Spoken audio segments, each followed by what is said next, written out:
नमस्कार दोस्तों, मैं Atul Kumar Atul sir coaching classes में आपका स्वागत करता हूं।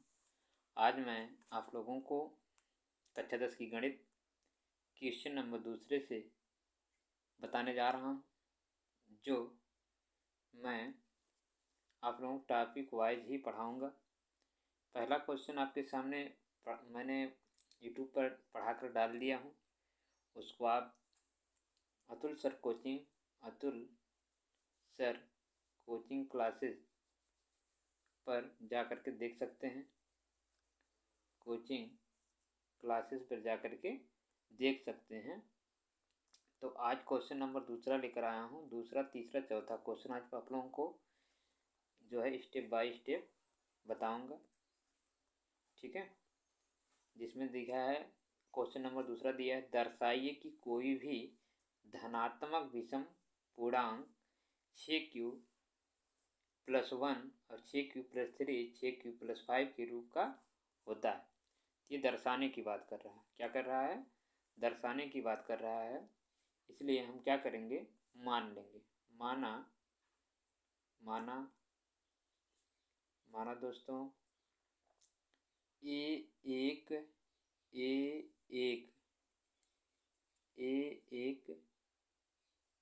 ठीक, ए1 विषम धन पूर्णांक, विषम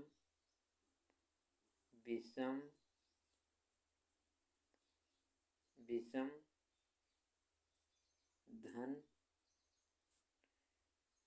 पूर्णांक है, ठीक है। विषम धन पूर्णांक है। तो विषम धन पूर्णांक है तो b बराबर हम लिखेंगे 6। b बराबर कितना लिखेंगे? 6। और r बराबर, r का मतलब शेष पद, 0 1 2 3 यहाँ तक ले लेंगे, ठीक है। अब हमसे यहाँ कहा है कि क्या करिएगा कि 6q + 1 6q + 3 6q + 5 के रूप का होता है। 6q + 1 और 6q + 3 के रूप और 6q + 5 के रूप का होता है कि नहीं। तो हम सब क्या कर रहे हैं, वही निकालने के लिए उसी का प्रयोग कर रहे हैं। देखिए, आप क्या कर लीजिए, एक फार्मूला है, a बराबर bq + r, bq + r, यानी a बराबर हम लिख लेंगे, b के स्थान पर 6 लिखेंगे, 6q, और प्लस r का स्थान पर दोस्तों पहला देखिए 0 है, 0 रख लेंगे, ठीक है। 0 रख देंगे तो a बराबर हमको मिल जाएगा, 6q में 0 जोड़ेंगे तो 6q आएगा, ठीक। कौन आएगा? 6q। ये 6q जो है क्या है दोस्तों? सम संख्या है। 6q क्या है? सम है। इसमें क्या कहा है? विषम की बात किया है, इसलिए यहाँ आ गया 6q क्या आ गया? सम। इतना हमारा ये वाला हल हो गया, ठीक। आगे हम चलेंगे, आगे देखिए ध्यान से। पहला हो गया, इतना हो गया, ठीक। 6q प्लस हो गया। अगर इधर भी करना चाहें, यहाँ जगह इसको कर लेते हैं, a बराबर, फिर लिखिए a बराबर bq + r लिख लीजिए, ठीक। जहाँ b है वहाँ आपको रखना क्या है? 6 रखना है। a बराबर 6q प्लस, अब r1 लिखना है, r का स्थान क्या लिखना है? 1। तो ये देखो 6q + 1, ठीक। 6q + 1, 1 क्या है? एक विषम संख्या है, यानी इस रूप में देखिए मिल गया ना, 6q + 1 के रूप में प्राप्त हो गया। तो ये वाला स्टेप मिल गया, ठीक। अब देखिए आगे हमको खोजना है क्या करना है, तो ए बराबर हम लिखेंगे 6Q plus 6Q we Q लिखेंगे तो बी के स्थान पर 6 लिखेंगे आर। ठीक, इसको बाद फिर से लिख देता हूँ, ए बराबर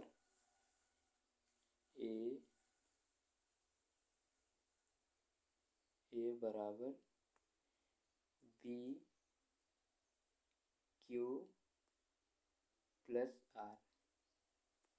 ठीक, ये प्लस है, आर का प्रयोग अब जहाँ बी है वहाँ हम लिखेंगे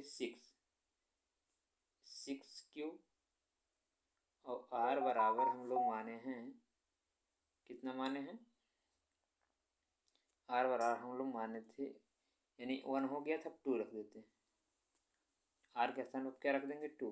अब 2 क्या है, 6Q प्लस 2, ये क्या है, सम संख्या है, क्या है, सम संख्या है। ठीक, तो इसको सम लिख देंगे, फिर क्या कर देंगे, क्योंकि ये कहा ना, ये कहा है कि 6Q प्लस 1 और 6Q प्लस 3, 6Q प्लस 1 प्राप्त हो गया और 6Q प्राप्त हुआ तो ये सम था, यहाँ विषम की बात किया था, क्या कहा है, विषम, इसलिए हम विषम के पास चलेंगे। ठीक ना, 6Q तो प्राप्त हो गया, ये विषम है, ये क्या है, ये विषम है, इसलिए जो है हम लोग क्या कर रहे हैं, अब यहाँ देखिए इसको हल कर रहे हैं तो ये सम हो गया। फिर अब क्या करेंगे, ए बराबर लिखेंगे, ए बराबर बी क्यू प्लस आर लिखेंगे। अब उनके स्थान पर क्या लिखेंगे, यहाँ आर बराबर देखिए 1 हो गया, 0 हो गया, 1 हो गया, 2 हो गया। ठीक है, अब 3 लेंगे, क्या लेंगे, 3 लेंगे, 3 लेंगे तो बी का स्थान पर 6 लिखवे करेंगे, क्यू रहेगा, आर का स्थान पर 3 लेंगे।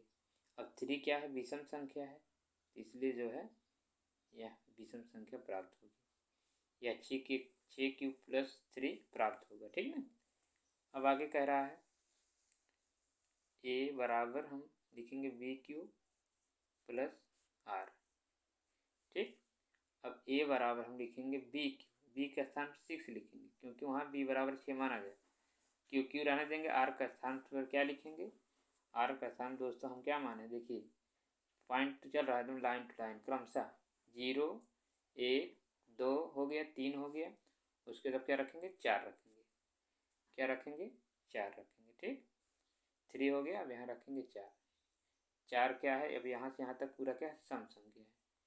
ठीक है, ये सम संख्या है ना, लेकिन हमसे कहा था कि क्या क्या पूछा गया था, 6Q plus 1, 6Q plus 3, 6Q plus 5 के रूप में होगा कि नहीं। यहाँ देखिए आप 5 रख लीजिए, यहाँ 5 नहीं रखे हैं, एक और रख लेते हैं। ठीक, ये बढ़ा सकते हैं, कोई दिक्कत नहीं, उतने हिसाब से रखा जाएगा जितने हिसाब, जैसे यहाँ पर 1 3 और 5 दिया है तो आप 5 तक लिख सकते हैं। ठीक, कोई दिक्कत नहीं।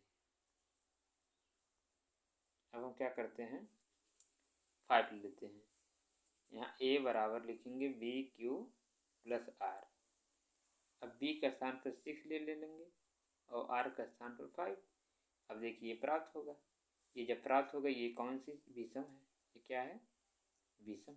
ठीक, यानी हमको क्या होगा, इस रूप में प्राप्त होगा, किस रूप में, 6Q प्लस 1 कामा 6Q प्लस 3 कामा 6Q प्लस 5 के रूप में प्राप्त होगा। ठीक है ना, इस प्रकार हम लिख सकते हैं, अंत में लिख देंगे के रूप में प्राप्त होगा, के रूप में प्राप्त होगा। इतना स्टेप आपको लगाना होगा, इसको लगाइए, इसको लगाइए, फिर इसको लगाइए, फिर इसको लगाइए, तब अंत में लिख दीजिए 6Q plus 1, 6Q plus 3, 6Q plus 5 के रूप में प्राप्त होगा। ठीक, आगे चलते हैं।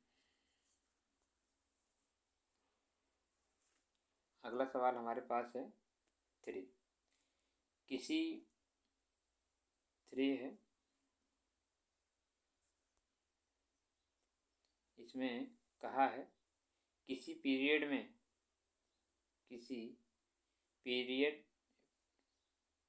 परेड है, परेड सॉरी किसी परेड में 600 कितना 616 सदस्य वाली एक सेना की टुकड़ी 32 सदस्यों वाले एक आर्मी बैंड के पीछे मार्च करना है। दोनों समूह को समान संख्या वाले स्तंभ में मार्च करना है। उन स्तंभों अधिकतम संख्या क्या होगी? स्तंभों की अधिकतम संख्या क्या होगी?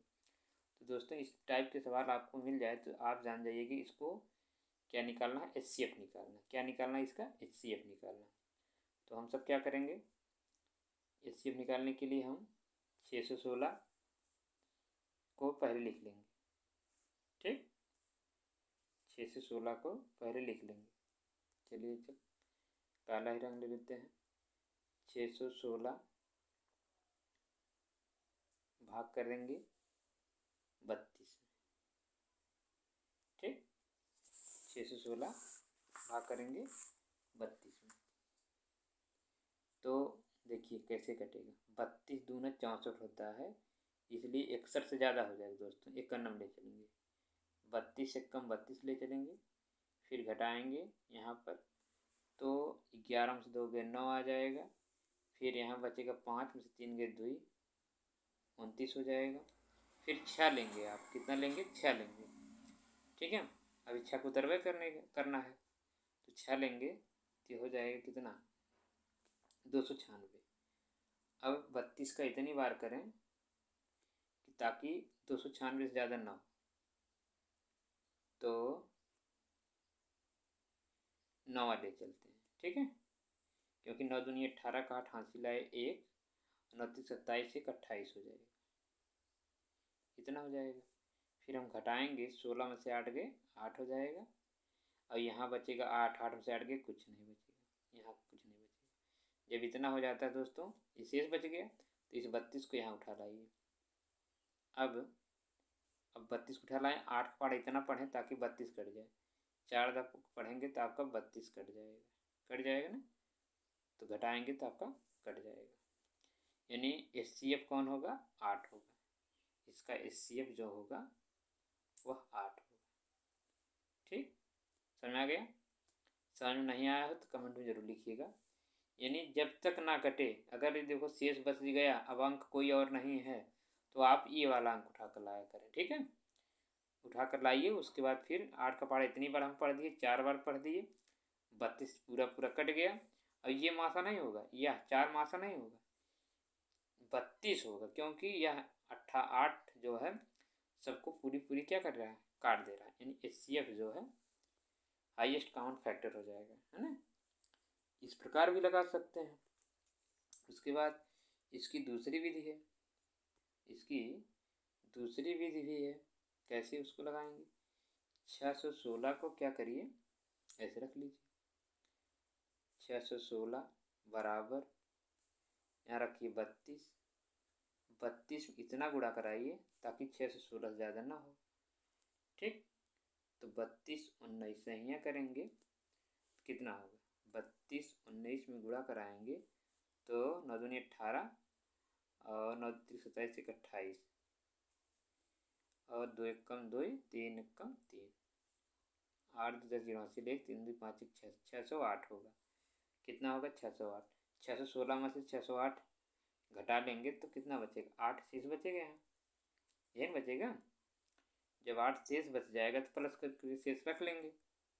प्लस करके क्या करेंगे? शेष को रख लेंगे, क्योंकि इनसे गुणा करने पाया है ये 608। जब इतना आया तो यही 616 में से यही 608 जब घटा लेंगे आपके पास 8 बचेगा, तो उसको प्लस के रूप में रख दीजिए। ठीक, इसको प्लस के रूप में जब आप रख देंगे तो क्या करना होगा आपको? इसको आपको क्या करना होगा? अब इस 32 को यहाँ लेकर आना है। अब 32 को कहाँ ले आना? यहाँ पर। 32 को यहाँ रख लीजिए बराबर करके, फिर क्या करिए? 8 को यहाँ रखिए। ठीक, 8 का पहाड़ा इतना बार पढ़िए, 8 की संख्या में इतनी संख्या से गुणा कराइए कि ताकि 32 कट जाए। तो 8 चौक 32 होता है, कट गया ना पूरा। अब शेष कुछ नहीं बचा। क्या बचा? 0 बचा। जब 0 बचे तो पहला वाला जो पद होता है गुणा करने में, वही क्या होता है? HCF। इसको हम लोग मासा कहते हैं। वही क्या होगा? HCF होगा। ठीक, वही क्या होगा, HCF होगा। ठीक, यानी HCF कौन होगा, 8 होगा। समझ में आया होगा। इस तरह भी लगा सकते हैं, उस तरह भी लगा सकते हैं। ठीक है, आगे दोस्तों अगला है चौथा क्वेश्चन, सिद्ध करने के लिए दिया हुआ है। चौथा क्वेश्चन हमारे पास, सिद्ध करिए। यूक्लिड कह रहा है, यूक्लिड विभाजन प्रमेयिका का प्रयोग करके दर्शाइए का मतलब सिद्ध कीजिए कि किसी धनात्मक पूर्णांक के लिए 3m या 3m+1 के रूप का होता है। तो इसमें दोस्तों कुछ नहीं करना है, खाली आप लोग ध्यान से देखिएगा। इसमें वर्ग भी करा, धनात्मक पूर्णांक के लिए वर्ग की बात भी किया है। यहाँ वर्ग कहाँ होगा, ठीक, वर्ग कहाँ होगा, टाइपिंग गलती हो गई होगी। तो हम क्या करेंगे, यहाँ पर इस सवाल को ऐसे लगाएंगे, ध्यान दीजिएगा।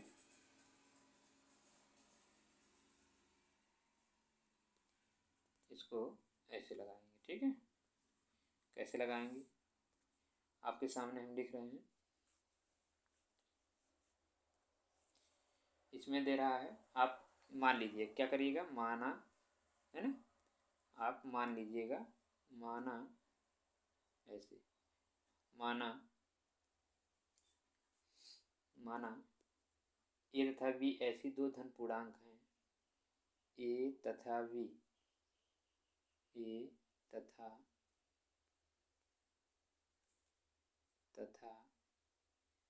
बी ऐसे दो पूर्णांक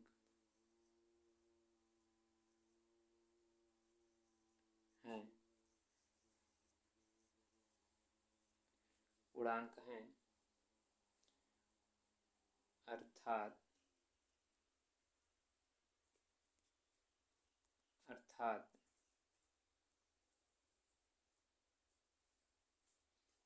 ए बड़ा बी, यानी ए क्या है, बड़ा है, अर्थात ए बड़ा बी, तो बी बराबर हम लिखेंगे 3।